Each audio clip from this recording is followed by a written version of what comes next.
Bonjour Sandrine Rousseau. Bonjour. Député écologiste NUPES de Paris, vous étiez à la tribune de l'Assemblée nationale hier dans du débat sur le pouvoir d'achat, on va en reparler, mais d'abord ces températures exceptionnelles aujourd'hui que va connaître la France. Il y a plusieurs villes qui ont déjà battu ces dernières heures des records. On voit les images impressionnantes des incendies, notamment en Gironde. L'été dernier, c'était des inondations gigantesques en Allemagne, en Belgique, des super feux aussi en Grèce. Il y a quelques heures, donc, à la tribune de l'Assemblée, vous avez dit, je vous cite, « Il faut sortir d'un déni que la situation que nous vivons serait exceptionnelle et transitoire. » Est-ce que ce qu'on vit, ce qui est exceptionnel aujourd'hui, va devenir la norme? Est-ce que ça veut dire qu'il va falloir prendre des mesures inimaginables aujourd'hui pour nous protéger, qu'on n'a jamais expérimenté avant, pour, j'allais pas dire limiter le dérèglement climatique, mais vivre avec? Malheureusement, oui. Et malheureusement, oui, parce que nous sommes dans l'incapacité de mener des politiques publiques qui nous permettent de regarder l'avenir sereinement aujourd'hui. Aujourd'hui, nous ne remplissons pas les objectifs qui devraient être les nôtres en matière de réduction des émissions de gaz à effet de serre. Donc, ce que prévoit le GIEC, qui est le groupement international des experts pour le climat, c'est que les événements comme les méga-feux qu'on connaît aujourd'hui en Aquitaine ou la sécheresse extrême du sud de la France, les inondations en Allemagne, comme vous en avez parlé, ou les méga-feux en Grèce, vont être des événements qui, chaque année, vont se reproduire.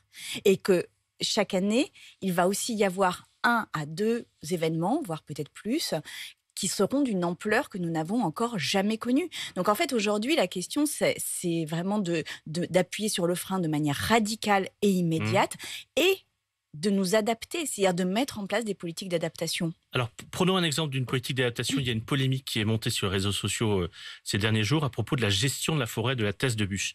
Il y a 1 an, votre collègue sénatrice écolo qui s'appelle Monique de Marco, députée sénatrice de Gironde, s'était félicitée d'avoir obtenu du gouvernement la suspension d'un plan de gestion de la forêt de la Thèse de Buch. Elle écrivait sur son site « Laissons la forêt telle qu'elle est ». Elle se référait en fait à une tradition de gestion de cette forêt qui remontait à 1468, qui selon elle, je la cite, était vertueuse et respectueuse de l'environnement. S'il faut que nous adaptions en prenant des mesures qu'on ne prenait pas avant, est-ce que typiquement ce type de tradition ne doivent pas être remis en cause? Est-ce que, au nom de l'environnement, on ne doit pas prendre des mesures qui n'étaient pas nécessaires autrefois? Déjà, dire quand même que les méga-feux ne sont pas liés aux écologistes. Non, c'est pas ce que j'ai dit. Elle n'était pas la seule à demander une suspension de ce plan de gestion. Et les organisations, les ONG internationales ont des positions assez différentes là-dessus, mais il y en a qui disent qu'il nous faudrait retrouver 10% de notre territoire national en forêt vierge. C'est-à-dire qu'en fait, on n'intervient plus du tout sur ces espaces-là.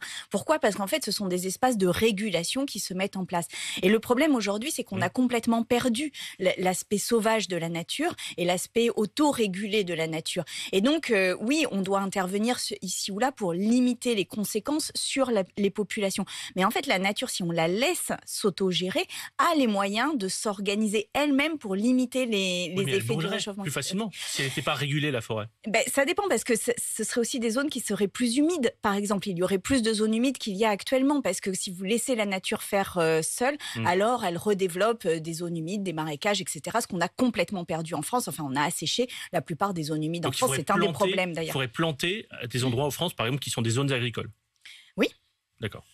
On va venir sur le pouvoir d'achat parce que Sandrine Rousseau... Surtout, l'important, c'est quand même de diminuer la bétonisation. C'est-à-dire que les zones agricoles, on en a besoin pour manger et pour avoir des terres agricoles.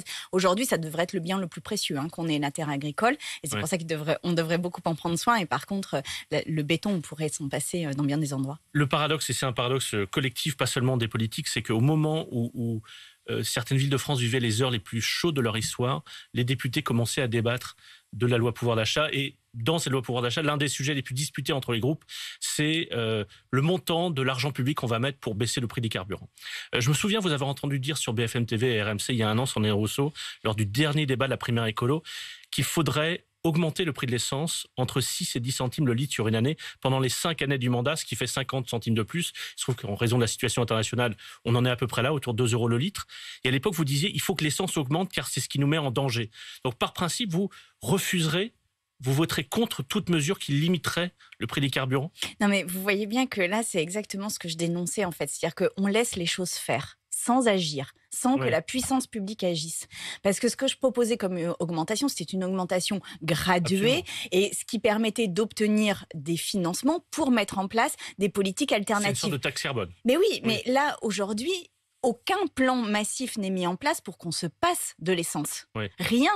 Donc en fait, les gens subissent, ils prennent ça en plein visage et ils n'ont aucun moyen. Ils n'ont aucun moyen d'avoir une alternative. Et c'est ça qui est criminel. Ouais. Et moi, je le dis, on peut se voiler la face là-dessus et continuer comme ça, mais ce que l'on fait, c'est que l'on met des gens en danger de vie ou de mort, réellement. Donc ça veut dire que vous voterez contre toute mesure qui limiterait le prix des carburants? Non, mais je pense qu'à très court terme, on a absolument besoin d'aider notamment les personnes qui dépendent du carburant pour leur travail. Donc, il faudrait des mesures ciblées pour les personnes qui en ont absolument besoin. Mais qu'à moyen terme, il va nous falloir accepter ce fait. Nous devons moins dépendre de l'essence. Voilà. Et je sais que c'est pas agréable quand je le dis. Je sais que les gens n'aiment pas ça. Je sais que quand je dis qu'il va falloir se passer des SUV, en général, ça me vaut moult réflexions sur les réseaux sociaux. Pour autant, c'est la réalité aujourd'hui. Et ça vous empêcherait pas aujourd'hui de voter une mesure, par exemple certains députés NUPES prennent un blocage des prix à 1,40 €, vous y êtes favorable? Qui est temporaire avec des augmentations fortes de politique publique pour se passer d'essence et par ailleurs pas pour tous les véhicules. Donc par exemple quand le président de la République hier soir reçoit en grande pompe le président des Émirats Arabes Unis à Versailles pour un dîner d'État et qu'il négocie un accord pour qu'on puisse importer du gasoil pour les moteurs diesel, au nom de la souveraineté énergétique, c'est un problème? Non, on ne peut pas faire ça aujourd'hui. On ne peut pas faire le gaz de schiste américain qui, en plus, met les gens aux États-Unis dans les zones où c'est extrait, dans des situations très compliquées parce que c'est très polluant. On ne peut pas faire ça. L'un des aspects de la loi sur le pouvoir d'achat, c'est de d'importer du gaz liquéfié américain, donc du gaz de schiste, et de dépenser de l'argent public pour un méthanier au Havre, c'est ça? Oui, exactement. C'est-à-dire qu'en fait, là, dans la loi pouvoir d'achat, ce qui n'a rien à voir d'ailleurs avec le pouvoir d'achat, on a la mise en place d'un terminal méthanier, c'est-à-dire d'un lieu où on va pouvoir importer du gaz de schiste. Le gaz de schiste, c'est vraiment ce qu'il y a de plus polluant à extraire. Et ça, on le fait aux États-Unis et on appelle ça en plus souveraineté énergétique, ce qui n'a rien de souverain puisqu'on dépend des États-Unis. Donc en fait, là, on est comme dans une espèce de machine folle. Mais le mieux, c'est de dépendre de personne, en fait, et de faire en sorte qu'on n'ait plus besoin de cette énergie fossile. À long terme. Et aujourd'hui, comment on fait? Mais on peut le faire très rapidement. Là, ça fait depuis maintenant plus d'1 an qu'on est dans cette situation de crise. On aurait pu mettre en place des plans d'urgence. Moi, par exemple, dans la loi sur le pouvoir d'achat, j'avais proposé qu'il y ait un plan de rénovation des logements qui soit avancé à 2023, alors qu'aujourd'hui, la limite pour rénover un logement qui est une passoire thermique, c'est 2025. On avançait de 2 ans, c'était pas révolutionnaire, ça mettait pas le feu à la société. Ça a été refusé, irrecevable, ça a été jugé irrecevable, ça dépensait pas un sou d'argent public supplémentaire. Aujourd'hui, nous sommes dans un déni collectif sur la situation climatique, un déni qui met nos enfants en danger. Il faut bien comprendre ça. La société que nous sommes en train de leur laisser est une société dangereuse pour eux. Et ça, nous le faisons au titre du fait que nous ne voulons pas changer nos modes de vie. Alors oui, il y a des choses qui ne seront pas très agréables dans le fait de changer nos modes de vie, c'est évident, et moi-même je serai la première sans doute à râler sur des choses, mais à un moment donné il s'agit de l'avenir de nos enfants, nous avons cette responsabilité-là. À ce propos, Bruno Le Maire s'est adressé à vous hier en séance, je le cite en longueur: on coupe le gaz, on coupe le pétrole, on coupe l'essence à tout le monde, on coupe l'électricité tout de suite, maintenant il n'y aura plus de problème de pouvoir d'achat, demain on éteint tout, vive la décroissance. Madame Rousseau a écouté vos discours, je vous dirais simplement que l'apocalypse ne fait pas un projet politique pour la nation française. C'est irresponsable.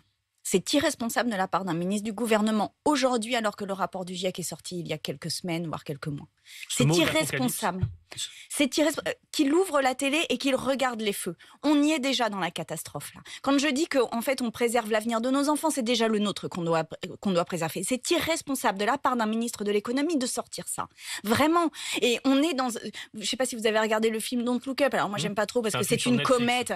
C'est une comète qui tombe du ciel. Et alors que là, c'est nous qui sommes responsables de ce réchauffement climatique. Mais là, on est dans un déni qui est criminel. Mais en même temps, ils pensent à tous ces Français, et je sais qu'ils sont nombreux qui nous écoutent, qui, par exemple, habitent en zone rurale, ont une famille avec 2 enfants, ils habitent à quelques dizaines de kilomètres de leur travail, ils ont 2 voitures, peut-être même une chaudière au fioul, ils n'ont pas forcément de gros revenus, et ils vont passer un hiver difficile. Et c'est pour ça qu'on doit les aider. Et c'est pour ça qu'on doit orienter l'ensemble de nos politiques publiques vers eux. Parce que eux, ils ne peuvent pas changer. Ils n'ont pas de métro à proximité. Absolument. Donc ils ont absolument besoin de politiques publiques où on change radicalement leur manière d'avoir une mobilité et leur maison. Leur maison, aujourd'hui, la plupart des maisons en ruralité n'ont pas les moyens d'être rénovées, d'être isolées. On doit faire des plans d'urgence pour ces personnes-là. C'est pareil sur la mobilité, on doit penser autre chose que la voiture individuelle.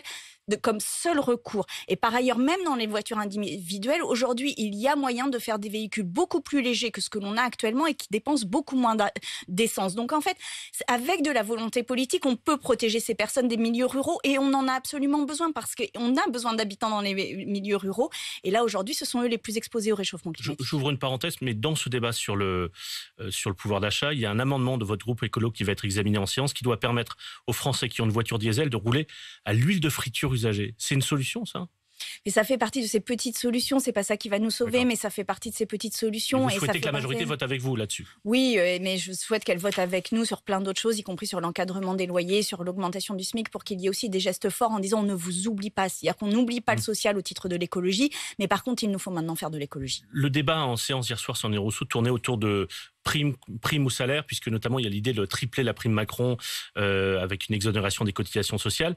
Il y a beaucoup de parlementaires qui ont dit attendez, une prime, c'est pas un salaire, ça permet pas d'obtenir un loyer. Mais est-ce que pour beaucoup de Français qui ont vraiment des problèmes pour finir le mois, est-ce qu'une prime, c'est pas, entre guillemets, déjà ça ? Mais bien sûr, mais évidemment que ce sera déjà ça. Donc vous allez voter pour ? Mais il y a une partie des Français et Françaises qui n'arrivent même pas à finir le mois à partir du 10 du mois. Donc évidemment que ce sera déjà ça. Sauf que une prime, la prime Macron, en fait, on ne fait que prolonger la prime Macron. La prime Macron, il n'y a qu'un quart des salariés qui l'ont eu. Un quart. C'est-à-dire qu'il y a 3 quarts.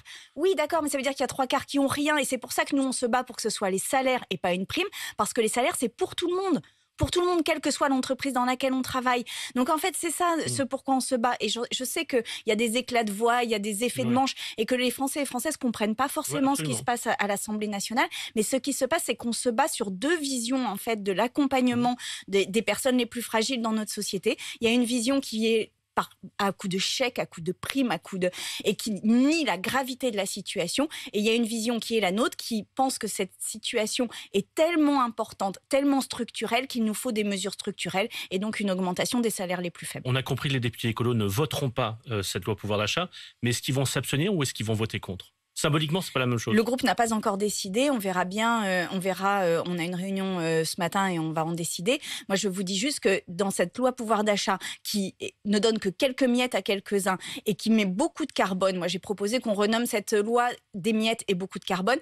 Vraiment, ça n'améliore pas la situation, ça ne fait même qu'aggraver la situation qui génère notre problème. Enfin, si vous continuez à émettre du carbone, alors l'essence continuera à augmenter. C'est aussi simple que ça. Donc là, aujourd'hui, on se tire une balle dans le pied en faisant cette loi sur le pouvoir d'achat. Vous, en tout cas, vous aimeriez plutôt voter contre cette loi plutôt que vous abstenir.